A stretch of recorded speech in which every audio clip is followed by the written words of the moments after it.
নমস্কার, সবাই কেমন আছেন? আবার একটা নতুন ব্লগে আপনাদের সকলকে স্বাগত।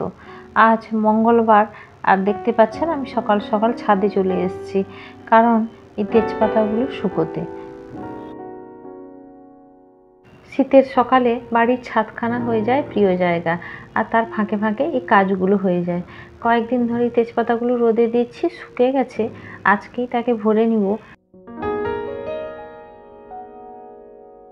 তবে বেশিক্ষণ রোদ খাওয়ার মতো ছাদে সময় নেই, কারণ রান্নাবান্না আছে, ছেলের পরীক্ষা চলছে তো, তাই রান্নাবান্না করতে করতেই আমি এগুলো রোদে দিতে এসেছি। খুব তাড়াও আছে। এই কাজগুলো বাড়িতে বয়স্ক মানুষ থাকলে ওনারাই করেন, আর আমি তো এখানে একা, তো আমাকেই করতে হচ্ছে।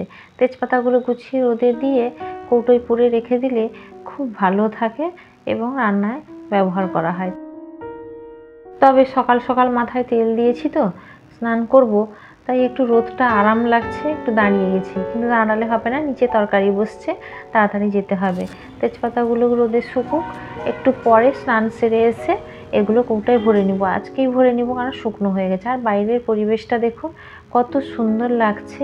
চারদিকটা শীতের সকালে রোদ্দুরের ঝলমলে আকাশটা দেখতেও খুব ভালো লাগে। আর আমি এখন বর্তমান স্নান করে ছেলে পরীক্ষা দিতে চলে গেছে, আমি ছাদে চলে এসেছি।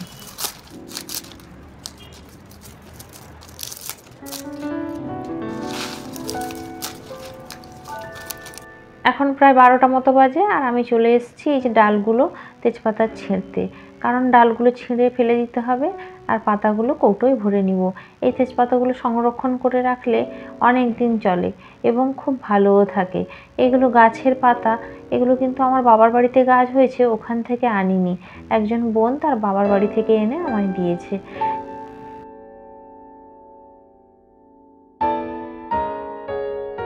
তবে কি, এর গুণাগুণের শেষ নেই। এর অনেক গুণাগুণ রয়েছে। কিডনির পাথর গলতে সাহায্য করে, যাদের ঘামে দুর্গন্ধ হয় সেই দুর্গন্ধ দূর করতেও সাহায্য করে। এছাড়াও ব্যথা কমাতে, রক্তচাপ নিয়ন্ত্রণে, কোলেস্টেরলের মাত্রা নিয়ন্ত্রণ করতে, হার্ট ভালো রাখে, স্তন ক্যান্সার দূর করে, ওজন কমাতে, মানে যা বলবো অনেক কম বলা হয়ে যাবে। এই তেজপাতার অনেক উপকারিতা। ডায়াবেটিস ভালো করে, তারপরে কাশি, হাঁপানি, ব্রঙ্কাইটিস। এছাড়াও আরেকটা সবথেকে ভালো, শরীরের লাবণ্য বৃদ্ধিতে এই তেজপাতার কিন্তু জুড়িমেলা ভার। আর অ্যালার্জি, অরুচি, চোখের পিঁচুটি, অনেক কিছু, অনেক উপকারিতা এর আছে। মানে এই তেজপাতার গুণাগুণ, অনেকে আবার এই তেজপাতা খেতে চান না, কিন্তু তেজপাতা খাবেন, বা তেজপাতা গরম জলে ফুটিয়ে সেই জলটাও খাবেন, অনেক ভালো, শরীরে অনেক উপকারিতা আছে। তাছাড়া সব মশলার সঙ্গে সঙ্গে নিরামিষ বলুন আমিষ বলুন সব রান্নায় তেজপাতা ফোড়ন আমরা ব্যবহার করি, আর এর গন্ধটাও খুব ভালো লাগে। আর এটা ফুটিয়ে জল খেলে তো আর বলতে হবে না, তার একটা আলাদাই গুণাগুণ পাবেন। এইভাবে একবার শুকিয়ে কৌটোতে ভালো করে ভরে রেখে দিলে মোটামুটি অনেক দিন চলবে।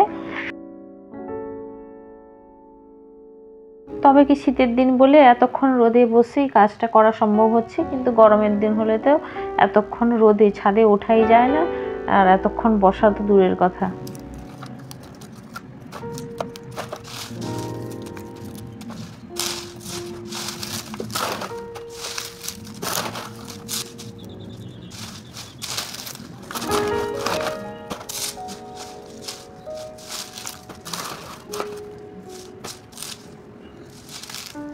যাকগে, আমার কাজটা শেষ হয়ে এলো। আপনাদের কাদের কাদের বাড়িতে এই তেজপাতার গাছ আছে অবশ্যই কমেন্ট করে জানাবেন।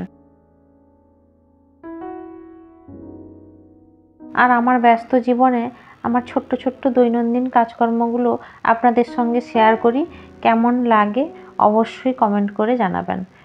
যাকগে, আজকের মতো ব্লগটা এখানেই শেষ করছি। ভালো থাকবেন, সুস্থ থাকবেন, আর সবাইকে ভালো রাখবেন।